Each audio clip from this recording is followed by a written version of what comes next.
ရေလေးတော့ပါအောင်ရှင်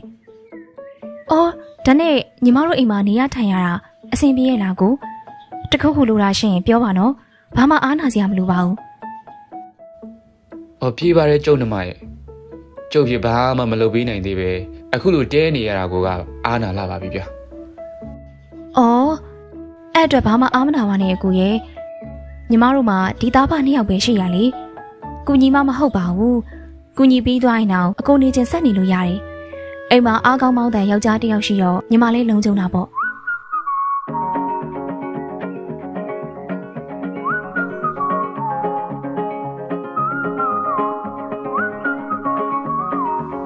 ကူညီစရာရှိတာကူညီပြီးရင်တော့ကျုပ်ခရီးဆက်ရအောင်မယ်ကျုံနှမရဲ့။ကြာနေဖို့ကလောလောဆယ်မဖြစ်နိုင်သေးဘူး။တွားရမယ့်ခရီးကရှိတယ်လေ။ဟုတ်လားကိုဒါနဲ့သိချင်တာလေးနည်းနည်းမေးကြည့်မယ်နော်အကူကဘာအတွက်ခီးထွက်နေရလဲရှင်ပြီးတော့ညီမရှိရဲ့ဒီရွာလေးကိုအကူကြာရင်မိသွားမှာလားဟင်မမေ့ပါဘူးကျုံနှမရဲ့ကျုံအမြဲတမ်းတတိယနေမှာပါကျုံရင်ထဲမှာဖြစ်တည်နေတာတွေရှိနေပေမဲ့လောက်ရမယ့်တာဝန်ကရှိနေသေးလို့တန်ရောစင်တွေအများကြီးမထားခဲ့ခြင်းမို့လေပြီးတော့ကျုပ်ဘာကြောင့်ခရီးထွက်နေရတာလဲဆိုရင်အရန်ရေးကြီးရဲ့သာသနာရေးကိစ္စတစ်ခုလိုပဲပြောပြရစီနော်ပြောမရတဲ့ကိစ္စမို့အများကြီးပြောမပြနိုင်တာခွင့်လုပ်ပေးပါကျုံနှမအော်ရပါတယ်ကိုရဲ့ညီမနားလေပါတယ်အကိုအဆင်ပြေတဲ့လောက်ပဲနေပါနော်ဒါဆိုညီမထမင်းပွဲပြင်ထားလိုက်မယ်ကိုအကိုရင်မိုးချိုးပြီးလာခဲ့နော်ညီမစောင့်နေမယ်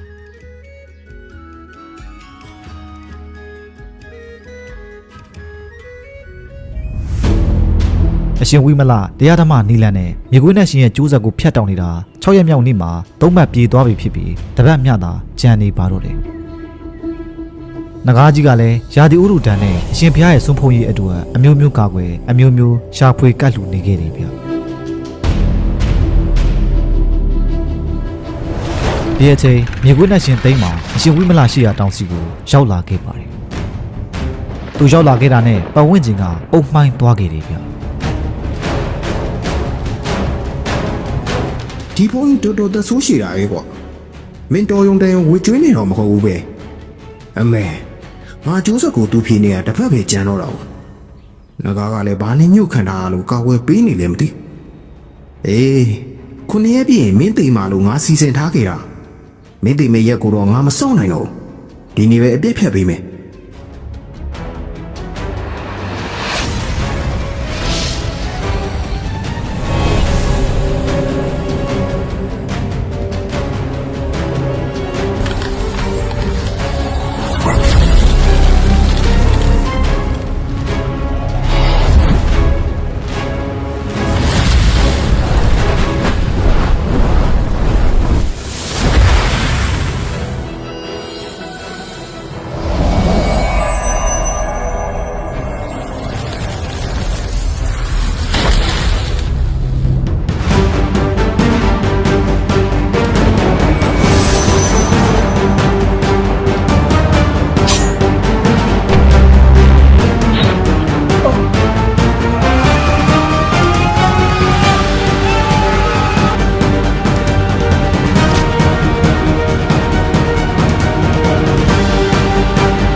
တစ်ချိန်တည်းမှာပဲငကားလေးတဲနေတဲ့အိမ်ကဖြူပြားဆိုတဲ့မိန်းကလေးကခွေးတစ်ကောင်လိုထအူနေခဲ့ပါတယ်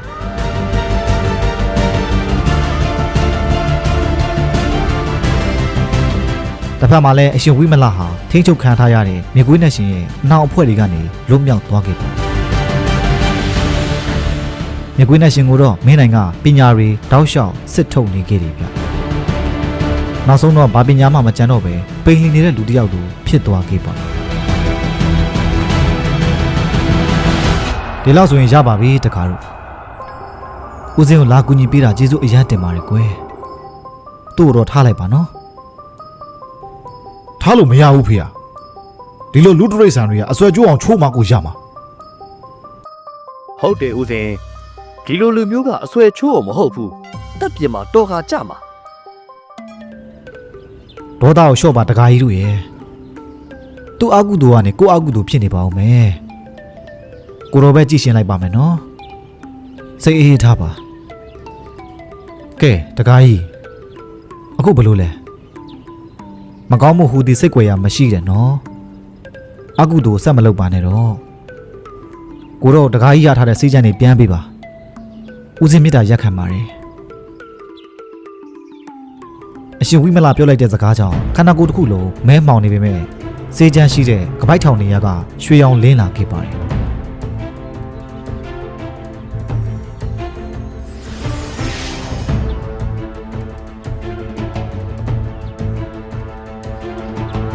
ရုပ်ပြောင်းချိုလဲခြင်းဥတုသုံးပါခြင်းအာနာစကြမ်းဆိုပါလားရုပ်ပြောင်းရုပ်လဲခြင်းကိုအောင်မြင်လိုပါကအနောက်ရက်မှာရှိတဲ့ကျွန်းနက်သားကိုတကားပါဆိုင်ကျေးဇူးပြုပြီးတော့ဆက်မဖက်ပါနဲ့လားကွယ်ဦးစင်းကိုဒီအတိုင်းလေးပဲပေးပါနော်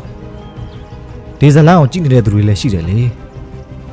အကုန်လိုက်လောက်ကုန်မှပြန်ဇောက်ထုတ်မိုးမျိုးတွေဖြစ်ကုန်ပါဦးမယ်ကွယ်ဦးစင်းမြတ်တာရက်ခံပါတယ်ဘာဆိုင်ပြုံးပြပြီးအရှင်ဝိမလကိုစေချံသုံးချမ်းအားကတ်ခဲ့လိုက်ပါတယ်တစ်ချိန်တည်းမှာပဲမြေကွေးနဲ့ရှင်ဟာတီလာသမားကြီးပြည်စုံတဲ့တန်ဃာတော်ကိုပြင်မာမိတဲ့အကုသိုလ်ရှိတယ်လို့ပြုလုပ်ခဲ့တဲ့အကုသိုလ်တွေကလည်းအများကြီးရှိတာမို့လူစင်စစ်ကနေစုပ်ပြတ်နေတဲ့ခွေးအားတကောင်ပုံစံပြောင်းသွားခဲ့ပါတယ်အစာပိုင်းမထနိုင်ပေမဲ့အရှင်ဝိမလရဲ့မေတ္တာပို့ပေးမှုကြောင့်ထနိုင်သွားပြီးလက်တစ်ဖက်ပြတ်နဲ့တောထဲကိုတရွတ်တိုင်ထွက်သွားခဲ့တော်တယ်ဗျ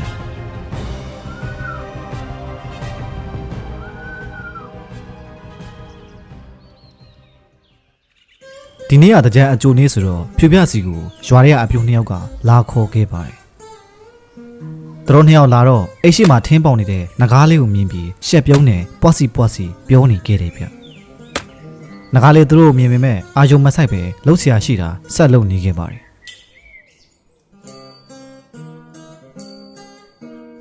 ပြူပြရေ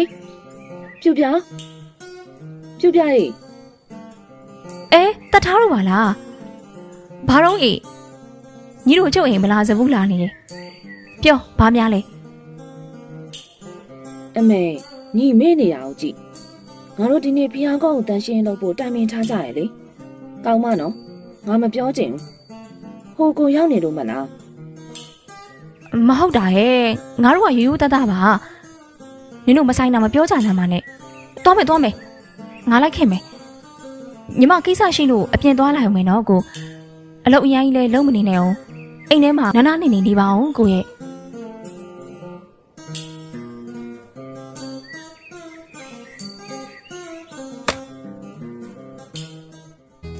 ရက်ရွာတလေးအရာခလေးငယ်လေးတွေရွာထဲမှာတအုပ်နဲ့တအုပ်ရေပက်နေခဲ့ကြပါတယ်အပြိုလူပြိုတွေလည်းကြည်စဲကြပိုးပန်းကြနဲ့ချစ်စရာကောင်းတဲ့အမူအရာလေးတွေလို့ပြောရမှာပါ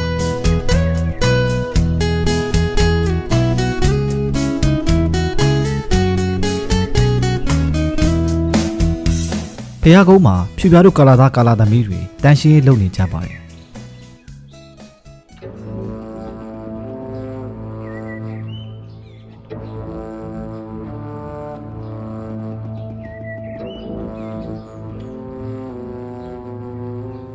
ဖြူပြားတန်းရှင်းလုပ်နေတဲ့အချိန်မှာကိုကိုဘေတန်းကနေတယောက်ယောက်သူမကိုကြည့်နေတယ်လို့ခန်းစားချက်ကိုရနေခဲ့ပါတယ်လှည့်ကြည့်လိုက်တော့လေဝိုးတဝါပုံရိပ်သာမြင်လိုက်ရတယ်ဗျတကယ်တော့ရွှေကောင်းမြောင်ကွယ်ရကနေအကြံစိုးနဲ့ကြည်နေခဲ့တာပါ ညနေ4 နာရီလောက်မှတန်ရှင်းရေးတွေလှုပ်ပြီးသွားလို့ဖြူပြားတို့အဖွဲ့ဖះကုန်းကနေပြန်လာခဲ့ကြတယ်ဗျ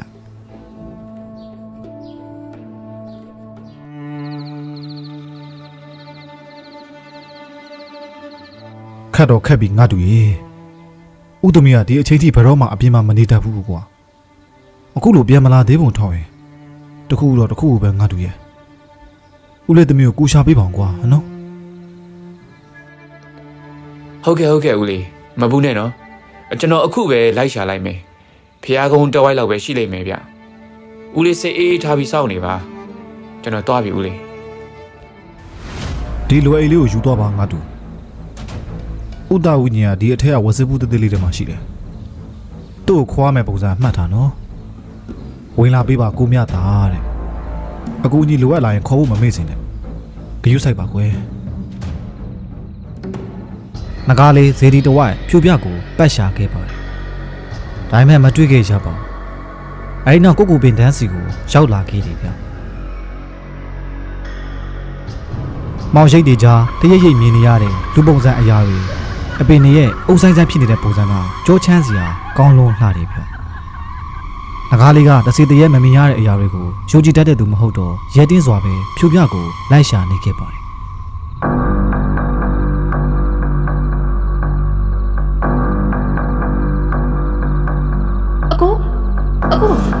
အကိုငကားလေးလားယင် အတန်ကကြောချမ်းစရာအတန်နဲ့ပတ်ဝန်းကျင်တစ်ဝိုက်ကနေထွက်လာခဲ့ပါတယ်အတန်ကြားလို့ပတ်ဝန်းကျင်ကိုငကားလေးလိုက်ရှာပေမဲ့ရှာမတွေ့ခဲ့ပါဘူး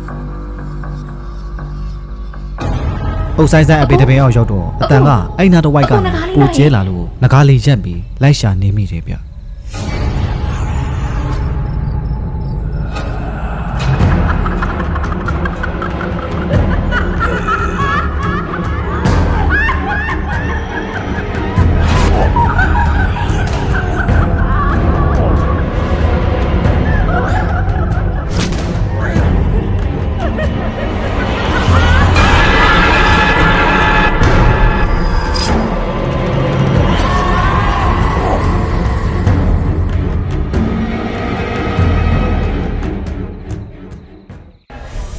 မင်္ဂလာပါခင်ဗျာကျွန်တော် CQD မှာဖုန်းနဲ့ရေးဆွဲနိုင်မဲ့ 2D animation club ကိုစတင်ဖွင့်လှစ်လိုက်ပါပြီကျွန်တော်တို့လို social media မှာကာတွန်းဆွဲပြီးတော့ဝင်ငွေရှာချင်တဲ့သူတွေ join လို့ရပါပြီဗျဘယ်လိုပုံစံလဲဆိုရင်ဒီလိုပုံစံတွေပါဒီလိုပုံစံမျိုးလေးတွေဆွဲပြီးတော့ social media မှာဝင်ငွေရှာလို့ရပါတယ်တင်နန်းသားအရေးအတွက်ကိုကန့်သတ်ထားမှာဖြစ်တယ်လို့တင်နန်းကြီးကလည်းပြောင်းလဲအောင်မှာမို့အခု join ထားရင်ပို့ပြီးတော့စိတ်ချပါလိမ့်မယ်